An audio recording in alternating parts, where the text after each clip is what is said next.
नमस्कार, मी गिरीश निकम. बातमीचा 7/12 या बुलेटिनमध्ये आपल्या सर्वांचं स्वागत. राज्यभरातल्या दिवसभरात घडलेल्या अनेक महत्त्वाच्या बातम्यांचा वेध घेणार आहोत. सुरुवातीलाच बातमी आहे साम टीव्हीच्या इम्पॅक्टची. साम टीव्हीच्या बातमीची दखल सरकारनं घेतलेली आहे. अभिनेता कमाल खाननं विकिपीडियाच्या मजकुराच्या आधारे सोशल मीडियावर पोस्ट केली होती. याबाबतचं वृत्त साम टीव्हीने दाखवताच मुख्यमंत्र्यांनी त्याची दखल घेतली. आता विकिपीडियावरील आक्षेपार्ह मजकूर हटवण्याचे आदेश मुख्यमंत्र्यांनी दिलेत. महाराष्ट्र सायबर सेलनं विकिपीडियाला नोटीस पाठवली आहे. संभाजीराजे आमचे आदर्श असून त्यांच्याबद्दल आक्षेपार्ह लिखाण खपवून घेणार नसल्याचं फडणवीसांनी सांगितलंय. विकिपीडियाला नोटीस बजावलेली आहे. सायबर सेलची ही नोटीस आहे. राजेंच्या बदनामीचा हा ऑनलाईन कट आहे. अभिनेता कमाल खाननं ही वादग्रस्त पोस्ट केली होती. त्यानंतर सर्व स्तरावर प्रतिक्रिया उमटल्या होत्या.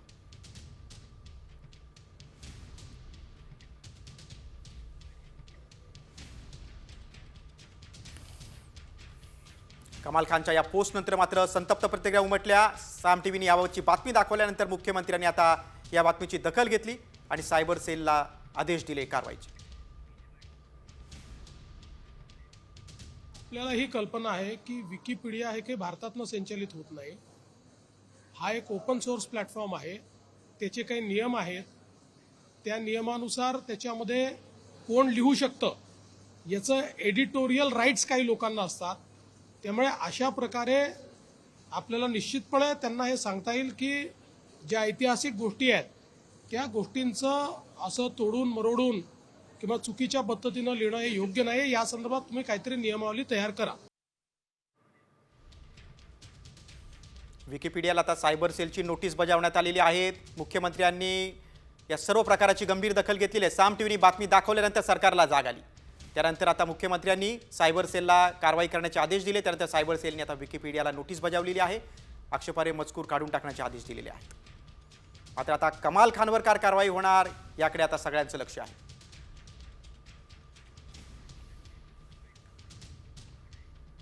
हा वाद का निर्माण झाला आहे तर अभिनेता कमाल खाननं तुमच्या तळपायाची आग मस्तकाला जाईल अशी पोस्ट केलेली आहे. छत्रपती संभाजी महाराजांवर आक्षेपार्ह शब्दात मजकूर लिहिण्यात आलाय. त्यानं सोशल मीडियावर संभाजी महाराजांची बदनामी केली. अभिनेता कमाल खानवर आता कडक कारवाई करा अशी मागणी संपूर्ण राज्यातून होते. कमाल बरळल्यानंतर सरकारनं निर्णय घेतला. संतापाचा उद्रेक होणारी कमाल खानची ही भाषा आहे. शंभूराजांबाबत कमाल खाननं गरळ ओकली आहे.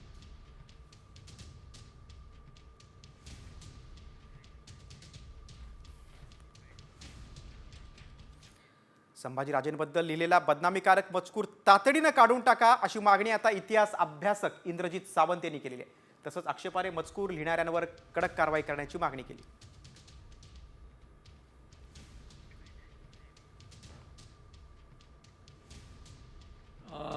शंभूराजांची बदनामी गेली अनेक शतकं काही लोक करत आहेत. त्याच पद्धतीनं एक मोठं सर्च इंजिन जे मानलं जातं जगभर विकिपीडियाचं, त्याच्यामध्ये सुद्धा संभाजी महाराजांच्या बद्दल अत्यंत आक्षेपार्ह मजकूर हा सातत्यानं येत आलेला आहे आणि तो त्यांनी ठेवलेला आहे. आणि याबद्दल महाराष्ट्र शासनाचे जे शिवप्रेमी मुख्यमंत्री आहेत, महाराष्ट्र शासनाचे जे शिवप्रेमी उपमुख्यमंत्री दोन्ही महोदय आहेत, यांनी यावर तातडीनं कारवाई करावी आणि हा जो काय बदनामीकारक मजकूर आहे हा तातडीनं काढून टाकण्यात यावा. आणि आता वळूया आपण छावा सिनेमाकडे. छत्रपती संभाजी महाराजांना मोठ्या पडद्यावर पाहण्यासाठी आता प्रेक्षकांची धडपड सुरू आहे. छावा सिनेमा रिलीज झाला आणि त्यानं धुळा उडवलाय. चित्रपटानं 5व्या दिवशी 150 कोटींपेक्षा जास्त गल्ला जमवलाय. छावाची क्रेज इतकी आहे की थिएटर्सने अगदी 24 तास शो सुरू केलेत आणि हे सर्वच्या सर्व शो हाऊसफुल झाले. प्रेक्षकांच्या गर्दीमुळे थिएटर मालकांची दमछाक होत असल्याचं चित्र दिसतंय. छावा सिनेमानं किती बॉक्स ऑफिसवर कमाई केली आपण पाहूया. मुगल सल्तनत की छाती अगर मराठा साम्राज्य के विरुद्ध सोचने की जरूरत की. पहिल्या दिवशी 33 कोटींची कमाई केली. दुसऱ्या दिवशी 39 कोटी. शोर नहीं करते, सीधा शिकार करते. तिसऱ्या दिवशी 49 कोटी. चौथ्या दिवशी 24 कोटी. एकूण कमाई आतापर्यंत 145 कोटी.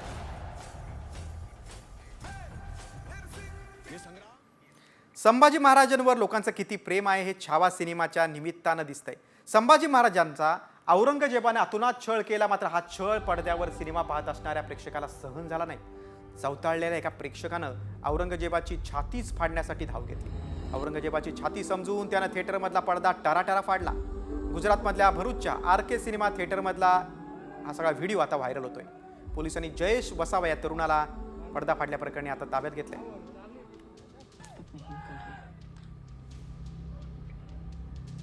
जख्म देने वाला घबरा रहा है आलमगीर, लेकिन संभा की आंखों में डर का नामो निशान. आता वळूया आपण बीडमधल्या घडामोडींकडे. सरपंच संतोष देशमुख हत्या प्रकरणात खळबळजनक आरोप मस्साजोगच्या ग्रामस्थांनी केलेला आहे. बीड पोलिसांवरच थेट आरोप करण्यात आले. संतोष देशमुखांचा मृतदेह अँब्युलन्समधून केजकडे न नेता कळंबच्या दिशेने नेण्यात आला. तिथे एका महिलेला तयार ठेवलं होतं. अनैतिक संबंधातून संतोष देशमुखांची हत्या झाली असं पोलिसांना दाखवायचं होतं. मात्र मस्साजोग गावातल्या तरुणांनी अँब्युलन्सचा पाठलाग केल्यानं तो डाव फसल्याचं ग्रामस्थांनी म्हटलं. ज्यावेळेस माझ्या काकांनी फोन लावून म्हणजे मारायचं हातपाय मोडायचे आणि एका कोणीतरी महिनेला मॅनेज करायचं महिलेला आणि त्यांच्यापाशी हा माणूस सोडायचा. म्हणजे तो ना घरचा ठेवायचा ना समाजाचा ठेवायचा. त्यातलाच एक भाग म्हणून ह्या सगळ्या टोळीनं तो प्लॅन केलेला होता. आणि ज्यावेळेस जीव गेला, ज्यावेळेस प्रेत गाडीत होतं, हे खूप म्हणणं म्हणजे मला इतकं त्रासदायक आहे की डेड बॉडी ज्यावेळेस टाकली त्यावेळेस ती कळंबच्या दिशेनं पोलीसची गाडी चालली. इकडं का गाडी चालली आहे म्हणून पाठलाग करत होत्या. त्याच्यानंतर गाडी फिरवली गेली.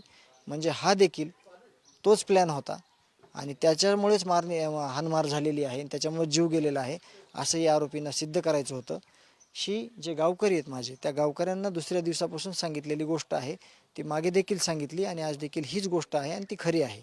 प्लॅन असा ठरला होता की संतोष देशमुखला उचलून न्यायचं, कळंब येथे न्यायचं. कळंबमध्ये एक महिला तयार करून ठेवली होती. कळंबमध्ये महिला तयार करून ठेवली होती. तिच्याबरोबर काहीतरी झटापट केल्याचं दाखवायचं आणि आम्ही याला मारलं याचं समर्थन करायचं अशा प्रकारचा प्लॅन होता. आणि म्हणूनच मी म्हणतो, परंतु त्यांचा प्लॅन काय झालं, दैठणा गावाच्या अलीकडंच संतोष देशमुखचा अंत झाला.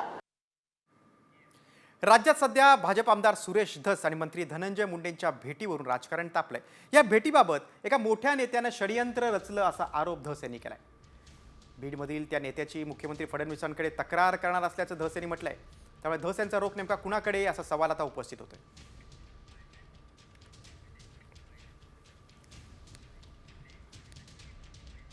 एका मोठ्या नेत्याचं आणि कोणाकोणाचं षडयंत्र आहे हे याचं टायमिंग जुळून आणणं. कारण बावनकुळे साहेबांच्याकडे आमची बैठक झालेली 30 दिवस होऊन गेले ना. आणि हे काल परवा दवाखान्यासाठी भेटलो, हे दिवस कोणता आत्ताच आहे.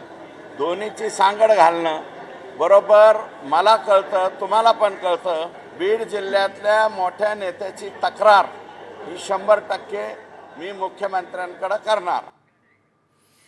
आता राऊतांच्या आरोपांकडे. बावनकुळे यांच्या घरी नक्की काय डील झाली असा सवाल खासदार संजय राऊतांनी धस यांना विचारलाय. सरपंच संतोष देशमुख हत्या प्रकरणात आता धसांवर कोणीच विश्वास ठेवणार नाही. धस हे भाजपच्या परंपरेला जागल्याचं राऊतांनी म्हटलंय. बघा राऊत यांनी काय ट्विट केलं आपण पाहूया. सरपंच संतोष देशमुख हत्या प्रकरणात आमदार सुरेश धस यांच्यावर आता कोणीच विश्वास ठेवणार नाही. धस हे भाजप परंपरेस जागले. वापरा आणि फेका, वापरा आणि सौदा करा. बावनकुळे यांच्या घरी नक्की काय डील झाली असा सवाल राऊत यांनी केलाय. पुढची बातमी मराठवाड्यातूनच आहे. लाडक्या बहिणींनो, ही बातमी नीट पहा, कारण तुम्ही जर लाभार्थ्यांच्या निकषामध्ये बसत नसाल तर आत्ताच सावध व्हा, कारण तुमचा अर्ज बाद होऊ शकतो. तुम्ही अपात्र ठरू शकता. मराठवाड्यात तब्बल 55,334 लाडक्या बहिणींचे अर्ज रद्द होणार आहेत. या बहिणींना योजनेचा 8वा हप्ता मिळणार नाही. तर 54,598 अर्ज मान्य झाले नाहीत. त्यामुळे या बहिणींना अनुदान कधी मिळणार हे अद्याप स्पष्ट झालं नाही.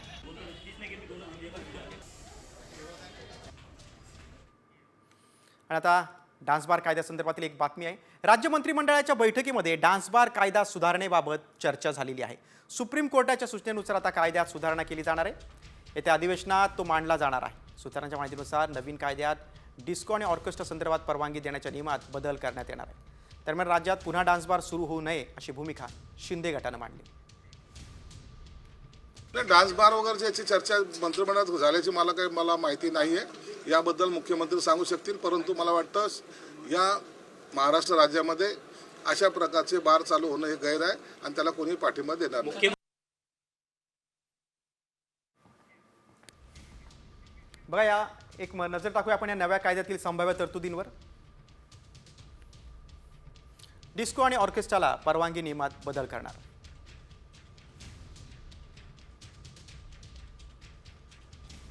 डान्सबारमध्ये नोटांची उधळण आता करता येणार नाही.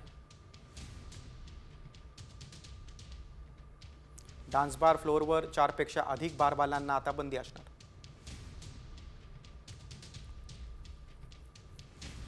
बारबाल आणि ग्राहकांमध्ये किमान 2 मीटरचं अंतर असावं. बारमध्ये CCTV कॅमेरे लावावेत.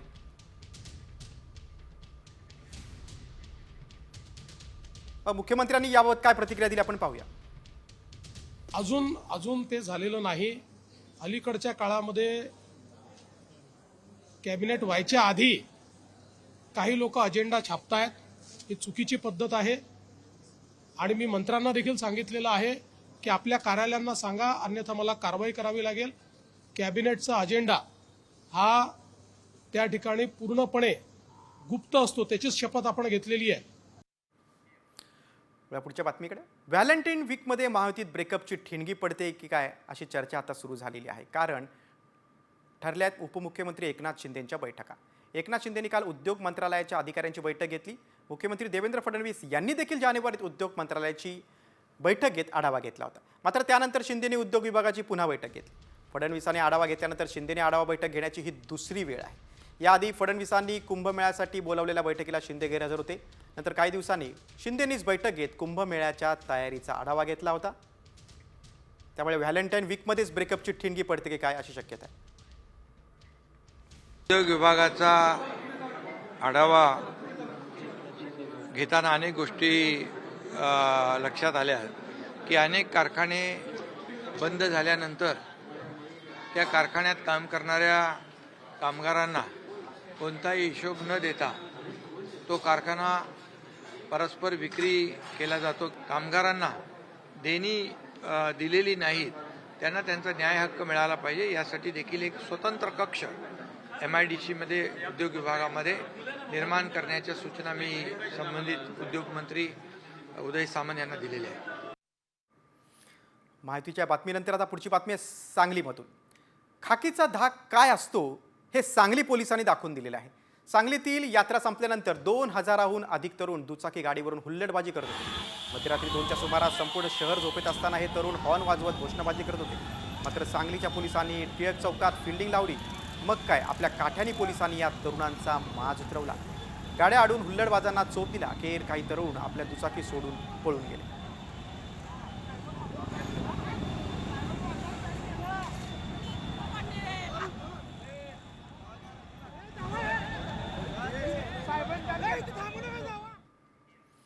सांगलीच्या बातमीनंतर आता राज्यभरातल्या आणखी काही घडामोडींचा आपण वेगवान आढावा घेऊया सुपरफास्ट 20 मधून.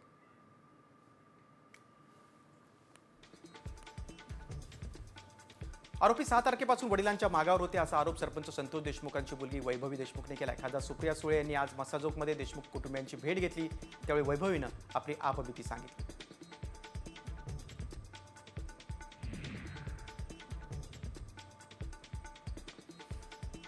सुप्रिया सुळेंनी महादेव मुंडेंच्या कुटुंबियांची भेट घेतली. या भेटीदरम्यान मुंडेंच्या कुटुंबियांना अश्रू अनावर झाल्याचं पाहायला मिळालं. परळीच्या तहसील कार्यालयासमोर महादेव मुंडेंची हत्या करण्यात आली होती. या हत्येमागे वाल्मिक कराड आणि त्यांचा मुलगा सुशील कराडचा हात असल्याचा आरोप ज्ञानेश्वरी मुंडेंनी केलाय.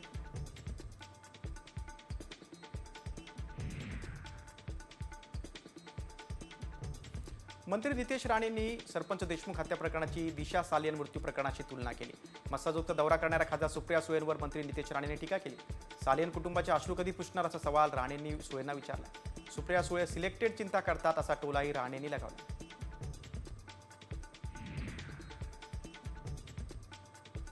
वादग्रस्त अधिकाऱ्यांची SIT मार्फत चौकशी करण्याची मागणी आमदार सुरेश धस यांनी पोलीस महासंचालक रश्मी शुक्ला यांच्याकडे केली. काही निवडक पोलीस अधिकारी अनेक वर्षांपासून बीडमध्ये कार्यरत आहेत आणि अधिकाऱ्यांच्या माध्यमातून बेकायदेशीर आर्थिक व्यवहार आणि गुन्हेगारांना पाठबळ देण्यात येत आहे असा गंभीर आरोप सुरेश धस यांनी केला.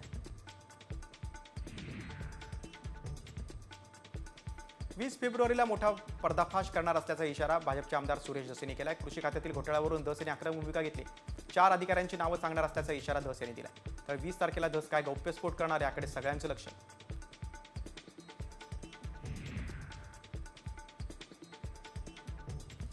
शिंदे गटाचे माजी मंत्री तानाजी सावंतांच्या सुरक्षेत कपात करण्यात आली आहे. सावंतांच्या सुरक्षेतून सरकारी लवाजमा गायब झालाय. आता फक्त एकच सुरक्षा रक्षक उरलाय. सावंत मंत्री असताना दिमतीला 48 सुरक्षा रक्षक होते.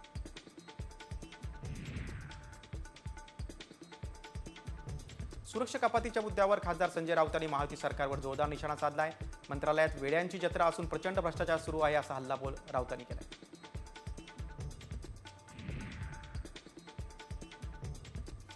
सुरक्षा कपातीचा गृह विभागाच्या समितीचा निर्णय आहे, त्यामुळे नाराज नाही असं मंत्री आशिष जयस्वाल यांनी म्हटलं.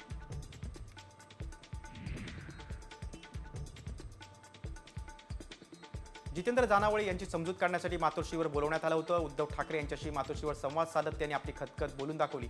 उद्धव ठाकरेंशी चर्चा करून बाहेर आल्यानंतर जितेंद्र जानावळे यांनी मातोश्रीच्या गेटवर डोकं ठेवून नमस्कार केला. जानावळे यांनी ठाकरे गटाच्या पदाचा राजीनामा दिलेला आहे.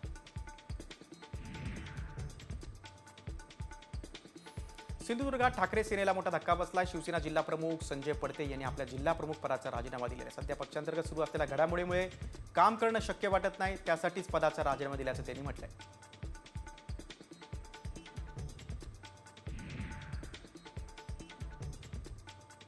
आमदार जितेंद्र आव्हाड यांचे दोघे कट्टर समर्थक अजित पवार गटात प्रवेश करणार आहेत. अनेक वर्ष खासगी सचिव म्हणून राहिलेले अजित पवारांच्या पक्षात प्रवेश करणार आहेत. तसंच हेमंत वाणी हे देखील अजित पवारांच्या पक्षात जाणार.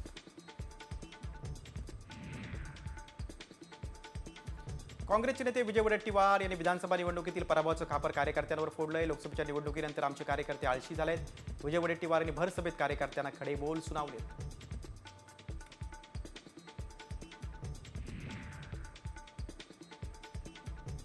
एसीबी चौकशीची लढाई एकटा लढणार असून या लढाईसाठी कुठल्याही पक्षात जाणार नाही असं स्पष्टीकरण ठाकरे गटाचे नेते वैभव नाईक यांनी दिले. किती आमिष आली तरी ठाकरेंची साथ सोडणार नसल्याचं नाईकांनी स्पष्ट केलं.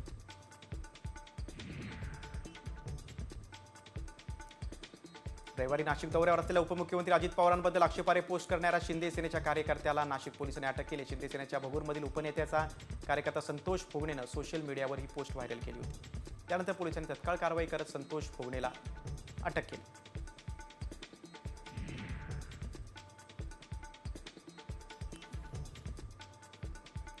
राज्य काँग्रेस कमिटीचे प्रदेशाध्यक्ष म्हणून हर्षवर्धन सपकाळ यांची निवड झाली आहे. त्यांनी काँग्रेस प्रदेशाध्यक्ष पदाचा पदभार स्वीकारला. बुलढाण्याचे हर्षवर्धन सपकाळ यांची प्रदेशाध्यक्ष पदावर निवड झाल्यानंतर आता कार्यकारिणी बदलाची देखील चर्चा सुरू झाली आहे.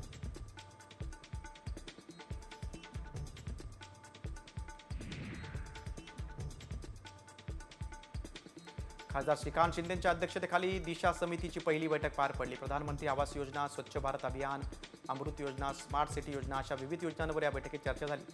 प्रत्येकाचं स्वतःच्या घराचं स्वप्न पूर्ण करण्यासाठी प्रयत्नशील आहोत असं आश्वासन श्रीकांत शिंदेंनी दिले.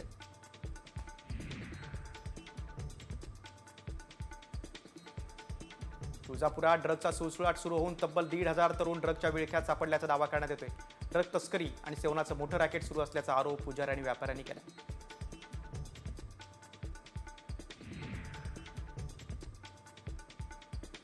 यूट्यूबर रणवीर अलाहाबादी याला सुप्रीम कोर्टानं मोठा झटका दिला. यापुढे रणवीरला भारतात कोणताही शो करता येणार नाही असे निर्देश सुप्रीम कोर्टानं दिले. तसंच न्यायालयानं रणवीरला अटकेपासून दिलासा दिला असला तरी कडक अटी घालून दिल्या. तपास पूर्ण होईपर्यंत पासपोर्ट जमा करावा अशी अट देखील अलाहाबादीवर घालण्यात आलेली आहे.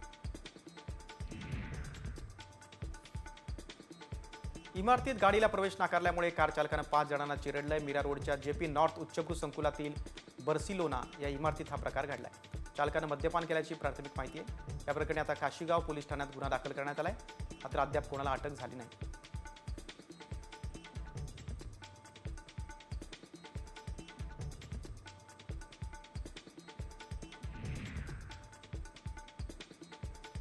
$350 पांजरी एकाच फ्लॅटमध्ये ठेवणाऱ्या पुणेकर मालकिणीनं आता पशुसंवर्धन विभागाच्या नोटीसला देखील केराची टोपली दाखवली. मांजरींना खराडीत हलवण्याबाबत नोटीस देण्यात आली होती. मात्र अजूनही मांजरी फ्लॅटमध्येच असल्यामुळे आता पुढे काय कारवाई होणार याकडे रहिवाशांचं लक्ष आहे.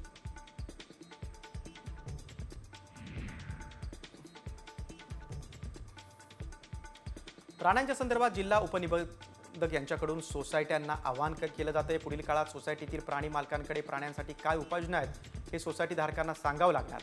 या संदर्भात परिपत्रक सर्व सोसायट्यांना पाठवलं जाणार आहे अशी माहिती जिल्हा उपनिबंधक संजय राऊत यांनी दिली.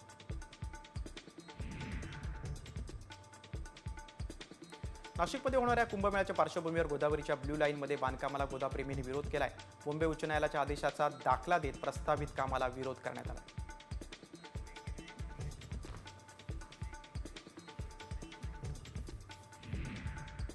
सर्वसामान्य वीज ग्राहकांना वेठीस धरण्याचं काम महावितरणनं सुरू केलंय. याद्वारे आता वर्क फ्रॉम करणाऱ्यांपासून सर्व घटकांनाच व्यावसायिक वीज बिल आकारलं जाणार आहे.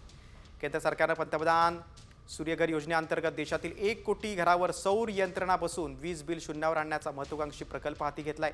मात्र त्याला हरताळ फासण्याचं काम महावितरण करत असल्याचा आरोप केला जातोय. या विरोधात आता सौर ऊर्जा क्षेत्रात काम करणाऱ्या संस्था आणि संघटनांनी रस्त्यावर उतरण्याची तयारी सुरू केली.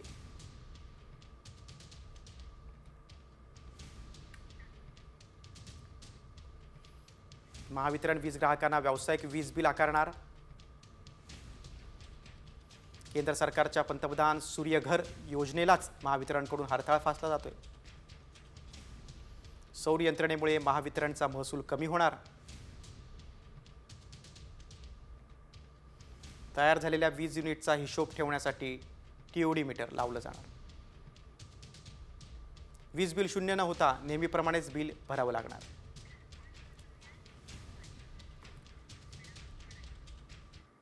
आता आपण राज्यभरातल्या आणखी काही घडामोडींचा टॉप 5च्या माध्यमातून वेगवान आढावा घेऊया.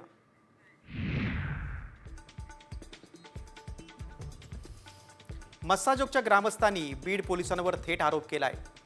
संतोष देशमुखांचा मृतदेह अँब्युलन्समधून केजकडे न नेता कळंबच्या दिशेने नेण्यात आला. तिथे एका महिलेला तयार ठेवलं होतं. महिलेच्या वालातून संतोष देशमुखांची हत्या झाली असं पोलिसांना दाखवायचं होतं. मात्र गावातल्या तरुणांनी अँब्युलन्सचा पाठलाग केल्यानं तो डाव फसल्याचा आरोप ग्रामस्थांनी केला.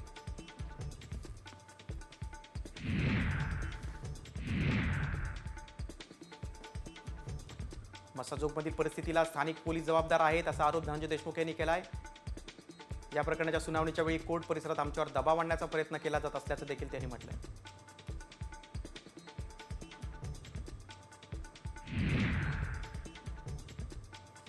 सरपंच संतोष देशमुखांना कळंबला न्यायचा प्लॅन होता. इथे झटापटीत मारला असं दाखवायचं असा गौप्यस्फोट भाजपचे आमदार सुरेश धस यांनी केलाय.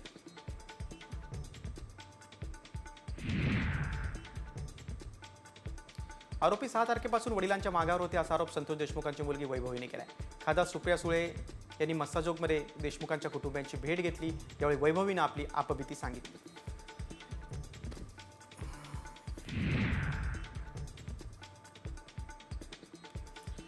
सुप्रिया सुळेंच्या भेटीवेळी सरपंच संतोष देशमुखांच्या आईनं टाहोच फोडला. मला न्याय द्या अशी मागणी करत संतोष देशमुखांच्या आईला अश्रू अनावर झाले.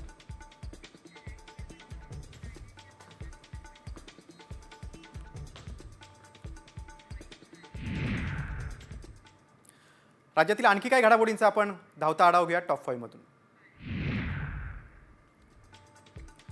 छत्रपती संभाजी महाराजांवर आक्षेपार्ह शब्दात मजकूर लिहिण्यात आले आणि ही चीड येणारी कामगिरी अभिनेता कमाल खाननं केली. त्यानं सोशल मीडियावर संभाजी महाराजांची बदनामी केली. अभिनेता कमाल खानवर कारवाई करा अशी मागणी आता राज्यातून होती.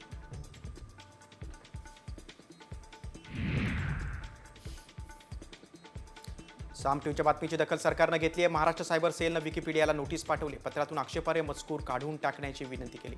विकिपीडियावरील आक्षेपार्ह मजकूर हटवण्याबाबत फडणवीसांनी सायबर विभागाचे पोलीस महानिरीक्षक यशस्वी यादव यांना आदेश दिले.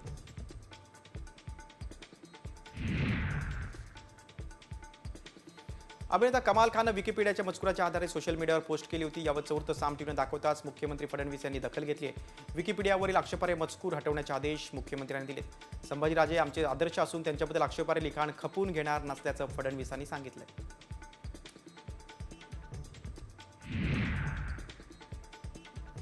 छत्रपती संभाजी महाराजांवर बरळणाऱ्या कमाल खानवर मंत्री नितेश राणेंनी टीका केली आहे. कोणी महाराजांबद्दल बोलत असेल तर आम्ही खपवून घेणार नाही. तुला औरंगजेबाकडे पाठवण्याची वेळ आली आहे असा इशारा नितेश राणेंनी दिला.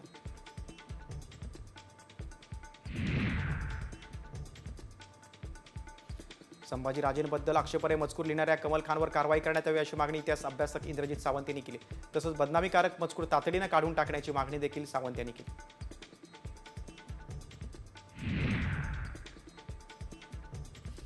छत्रपती शिवाजी महाराजांनी शाहिस्तेखानाची बोटं छाटली होती तो इतिहास आहे. त्याचप्रमाणे कमाल खाननं ज्या बोटानं वादग्रस्त पोस्ट लिहिली आहे ते बोट छाटण्याचं काम शिवरायांचे मावळे करतील, असा इशारा राष्ट्रवादीचे आमदार संग्राम जगताप यांनी दिलाय.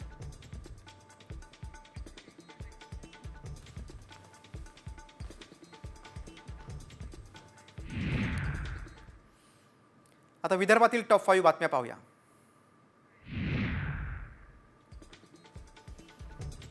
राज्य काँग्रेस कमिटीचे प्रदेशाध्यक्ष म्हणून हर्षवर्धन सपकाळ यांची निवड झाली. आज त्यांनी काँग्रेस प्रदेशाध्यक्षपदाचा पदभार स्वीकारला. बुलढाण्याचे हर्षवर्धन सपकाळ यांची प्रदेशाध्यक्षपदावर निवड झाल्यानंतर आता कार्यकारिणी बदलाची चर्चा सुरू झाली.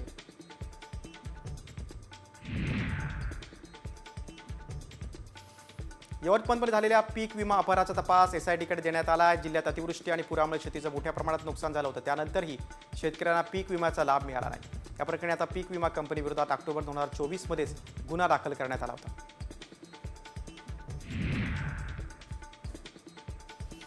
गावातील रस्त्याचं काम लवकर पूर्ण व्हावं यासाठी सरपंच आणि सदस्यांनी आमरण उपोषण सुरू केलंय. बुलढाण्यातील शेवगाव आटोळ गावात उपोषण करण्यात आलंय. रस्त्याचं खोदकाम केल्यानं गावकऱ्यांना येण्या जाण्याचा त्रास होतो.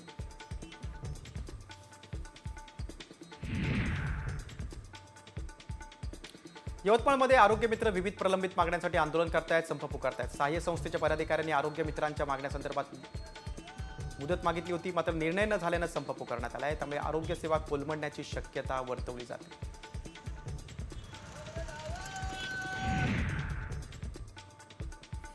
धुळ्यामध्ये आरोग्य मित्रांनी बेमुदत संप पुकारलाय. महात्मा फुले आणि प्रधानमंत्री जन आरोग्य योजनेअंतर्गत मागण्यांसाठी अनेकदा आवाज उठवलाय, मात्र सरकारकडून ठोस निर्णय न झाल्यानं संप पुकारण्यात आलाय. तसंच आरोग्य मित्रांनी सरकारविरोधात जोरदार घोषणाबाजी केली.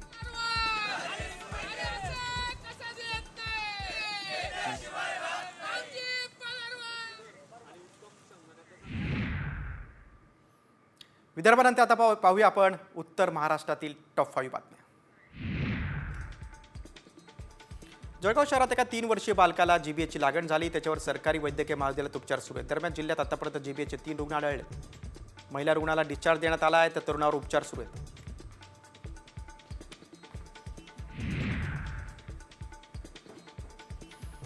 जळगाव विमानसेवा सुरळीत व्हावी म्हणून आता खुद्द मुख्यमंत्र्यांनी पुढाकार घेतलाय. सेवेचा विस्तार फारसा नसल्यानं मुख्यमंत्री आता इंडोगी या कंपनीच्या माध्यमातून विमानसेवा उपलब्ध करून देणार आहेत.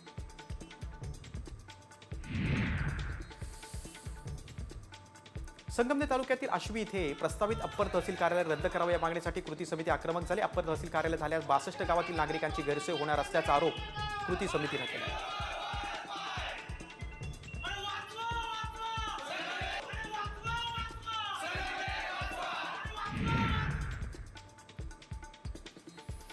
रेशनमध्ये ज्वारी देण्याचा निर्णय शासनानं घेतलाय, मात्र अनेक रेशन दुकानावर वितरित केलेली ज्वारी खराब झाली असून त्यात किडेही पडलेत. अहिल्यानगरात स्वस्त धान्य दुकानात रेशन भरण्यासाठी आलेल्या नागरिकांनी या प्रकाराबद्दल नाराजी व्यक्त केली.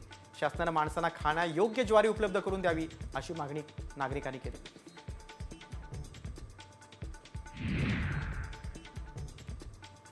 धुळ्यात उन्हाचा तडाखा चांगला जाणू लागला. 36 डिग्री सेल्सिअस इतक्या उच्चांकी तापमानाची नोंद झाली. पुढील काही दिवसात तापमानात आणखी वाढ होण्याची शक्यता हवामान विभागाने वर्तवली. कमाल आणि किमान तापमानात वाढ झाल्यामुळे धुळेकरांना उन्हाचे चटके सहन करावे लागत आहेत.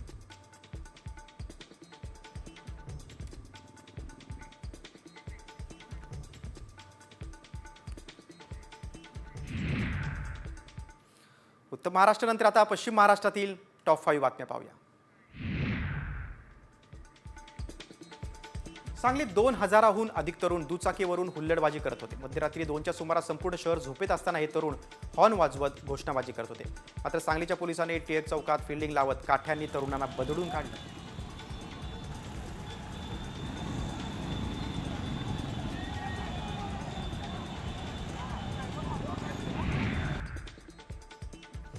महाराष्ट्र केसरी स्पर्धेसंदर्भात नवा वाद सुरू झालाय. राज्यात एकच महाराष्ट्र केसरी कुस्ती स्पर्धा घ्यावी अशी मागणी डबल महाराष्ट्र केसरी चंद्रहार पाटलांनी केली.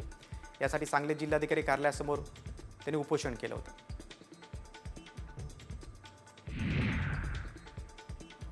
कोल्हापुरात थकीत बिलांसाठी ठेकेदार कंत्राटदार आक्रमक झाले. सरकारनं 1 मार्चपर्यंत थकीत बिल द्यावे, अन्यथा तीव्र आंदोलनाचा इशारा ठेकेदार कंत्राटदारांनी दिलेला आहे. राज्यात 27,000 कोटी रुपयांची बिलं थकीत असल्याचा आरोप केला.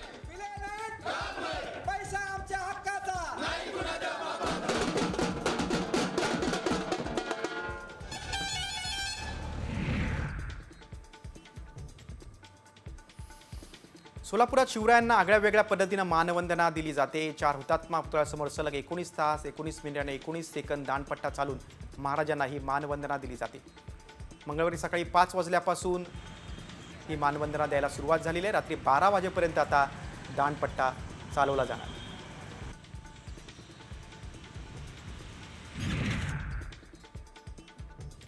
पंढरपूरच्या विठुरायाला सोन्याच्या पानांची माळ अर्पण करण्यात आली. रायगड जिल्ह्यातील विठ्ठल भक्त मीना पाटील यांनी ही माळ विठ्ठलाच्या चरणी अर्पण केलेली आहे. 2.5 लाख रुपयांची ही माळ आहे.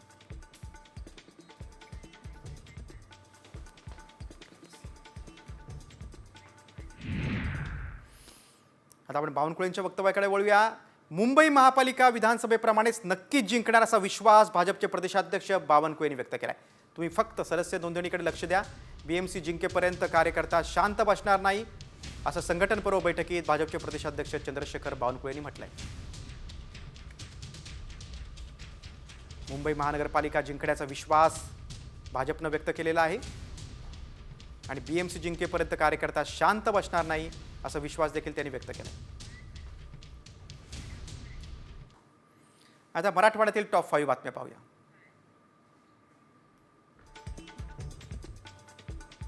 धाराशिव जिल्हाधिकारी कार्यालयासमोर आंदोलनासाठी 70 वर्ष वृद्ध शेतकऱ्यांना आमरण उपोषण केले. तलाट्यांनी चुकीचा अहवाल सादर केल्याने अनुदान मिळण्यास अडचण येते म्हणून त्यांनी आमरण उपोषणाला सुरुवात केली. जोपर्यंत न्याय मिळत नाही तोपर्यंत उपोषण सुरू राहील असा इशारा त्यांनी प्रशासनाला दिला.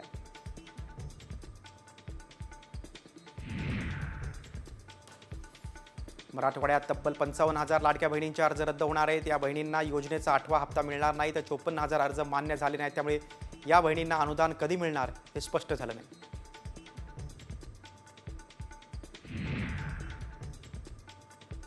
अंगणवाडी सेविका आणि मदतनीसांचे नांदेडच्या जिल्हा परिषद कार्यालयासमोर ठिय्या आंदोलन केलं. अंगणवाडी सेविकेला शासकीय कर्मचाऱ्याचा दर्जा देण्यात यावा या मागणीसह इतर मागण्यांसाठी आंदोलन करण्यात आलं.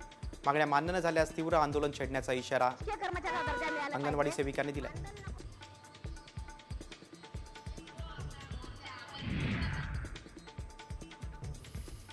नांदेड जिल्ह्यात फेब्रुवारी महिन्यात दुष्काळाची चिन्ह दिसू लागली आहेत. भुजळ पातळी अचानक घटल्यानं बोर विहिरी आटल्यात. शेतातील उभी पिकं करपू गेलीत. पिकांचे तत्काळ पंचनामे करून आर्थिक मदत देण्याची मागणी शेतकऱ्यांनी केली.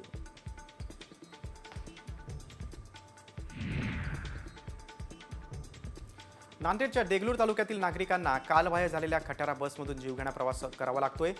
देगलूर आगारातील 54 एसटी बसेसपैकी 40 गाड्या कालबाह्य झाल्यात. या बसेचं तात्पुरतं मेंटेनन्स करत वेळ मारून नेत असल्याचा आरोप प्रवाशांनी प्रशासनावर केला.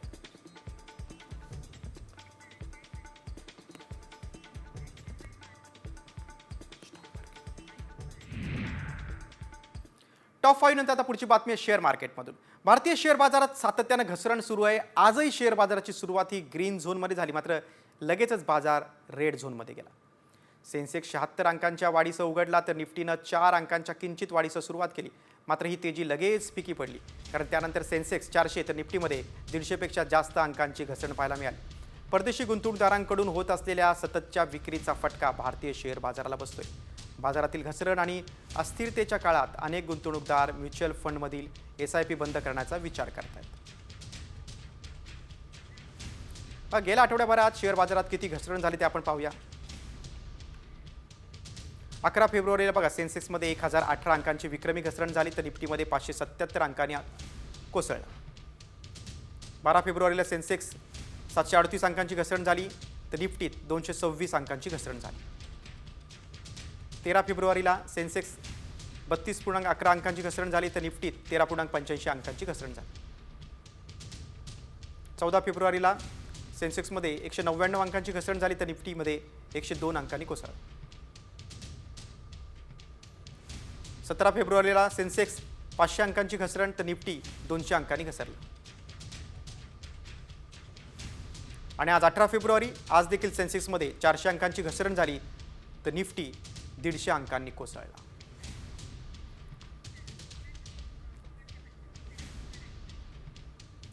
शेअर मार्केटमधल्या या बातमीनंतर आता कोकणातील टॉप 5 बातम्या पाहूया. सिंधुदुर्गात ठाकरे सेनेला मोठा धक्का बसला आहे, कारण शिवसेना जिल्हाप्रमुख संजय पडते यांनी आपल्या जिल्हाप्रमुख पदाचा राजीनामा दिला आहे. सध्या पक्षांतर्गत सुरू असलेल्या घडामोडींमुळे काम करणं शक्य वाटत नाही, त्यामुळे मी राजीनामा देत असल्याचं त्यांनी म्हटलेलं आहे.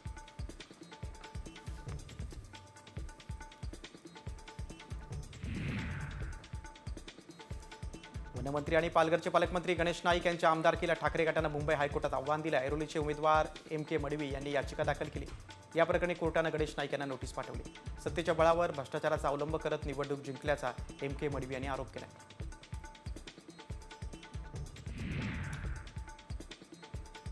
खासदार श्रीकांत शिंदेच्या अध्यक्षतेखाली दिशा समितीची पहिली बैठक ठाण्यात पार पडली. प्रधानमंत्री आवास योजना, स्वच्छ भारत अभियान, अमृत योजना, स्मार्ट सिटी योजना अशा विविध योजनांवर या बैठकीत चर्चा झाली.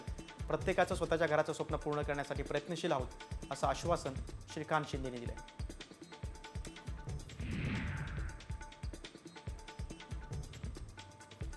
डोंबिवलीत पूर्व येथील छत्रपती शिवाजी महाराजांचा पुतळा गेल्या 6 महिन्यांपासून मेघडंबरी विनाचा आहे. शिवजयंती काही तासांवर आली असताना देखील प्रशासनाच्या दुर्लक्षामुळे पुतळ्याचं सुशोभीकरण अपूर्ण आहे. याच्या निषेधार्थ शिवसेना ठाकरे गटानं इंदिरा चौकात मूक आंदोलन केलं.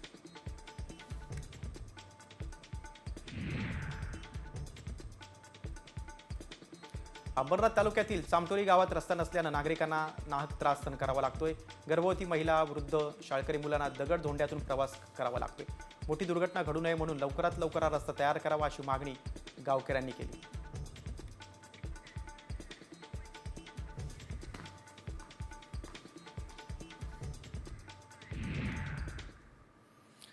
ठाकरे गटाचे पदाधिकारी जितेंद्र जानावळे यांची समजूत काढण्यासाठी मातोश्रीवर त्यांना बोलवण्यात आलं होतं. उद्धव ठाकरे यांच्याशी मातोश्रीवर संवाद साधत त्यांनी आपली खतखत बोलून दाखवली. उद्धव ठाकरेंशी चर्चा करून बाहेर आल्यानंतर जितेंद्र जानावळे यांनी मातोश्रीच्या गेटवर डोकं ठेवून नमस्कार केला.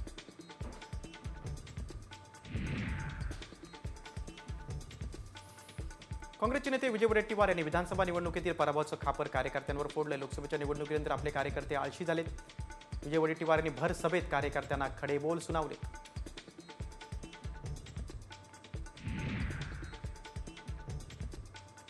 शिंदे गटाचे माजी मंत्री तानाजी सावंत यांच्या सुरक्षेत कपात करण्यात आली. सावंतांच्या सुरक्षेतून सरकारी लवाजमा गायब झाला. आता फक्त एकच सुरक्षा रक्षक उरलाय. सावंत मंत्री असताना दिमतीला 48 सुरक्षा रक्षक होते.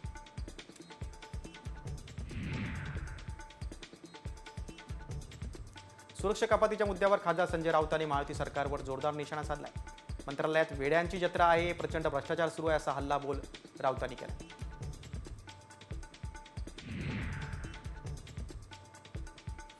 जितेंद्र आव्हाड यांचे 2 कट्टर समर्थक अजित पवार गटात प्रवेश करणार आहेत. अनेक वर्ष खासगी सचिव म्हणून राहिलेले अजित पवारांच्या पक्षात प्रवेश करणार आहेत. तर हेमंत वाणी देखील अजित पवारांच्या पक्षात जाणार आहेत.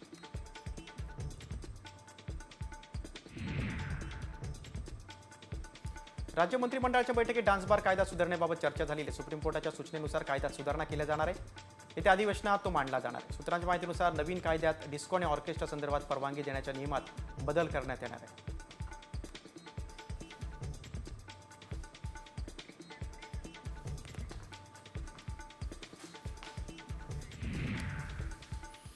मुंबईनंतर आता पुण्यातील टॉप 5 बातम्या पाहूया. बिबट्यानं मांजरावर झडप टाकून मांजराची शिकार केलेली आहे. मामेगाव तालुक्यातील म्हाळुंगे पडवळ गावात राजू आवटे यांच्या घरासमोरच मांजर बसली होती. त्यावेळी शिकारीसाठी दबा धरून बसलेल्या बिबट्यानं मांजरीवर झडप घातली. जबड्यात पकडल्यानं अखेर मांजरीची शिकार झाली.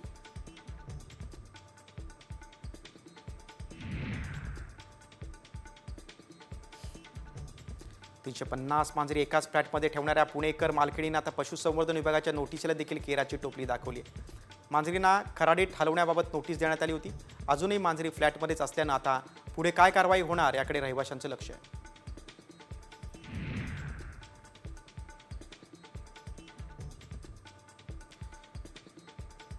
PMPचे व्यवस्थापकीय संचालक नितीन नार्वेकर यांनी कडक शिस्तीचा पॅटर्न लागू केलाय. 7 दिवसात फायलींचा निपटारा करा, अन्यथा शिस्तभंगाच्या कारवाईला सामोरं जा असे आदेश त्यांनी नुकताच दिलेला आहे. नार्वेकरांच्या या आदेशानं आता प्रशासन हादरलंय.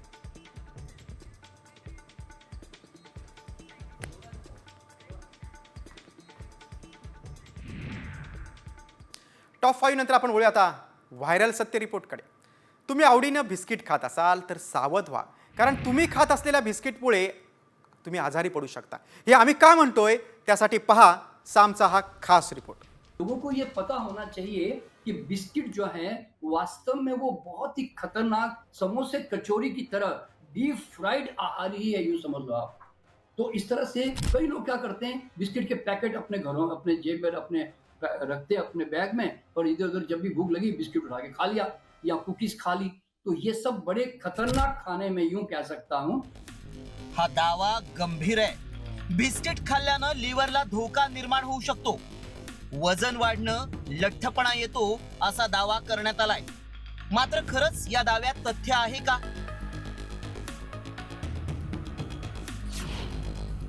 बिस्किट न होतंय लिव्हर खराब।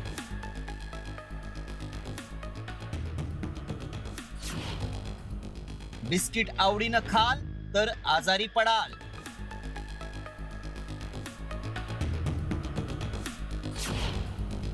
व्हायरल व्हिडिओ मागचं सत्य काय?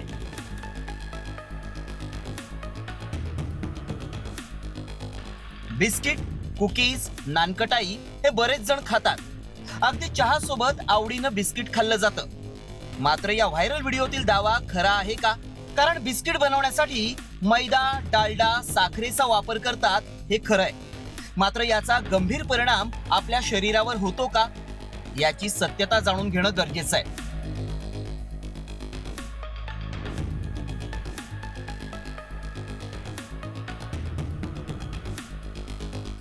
बिस्किट थेट लिव्हरवर गंभीर परिणाम करत असल्याचा दावा केल्यानं खळबळ उडाली आहे।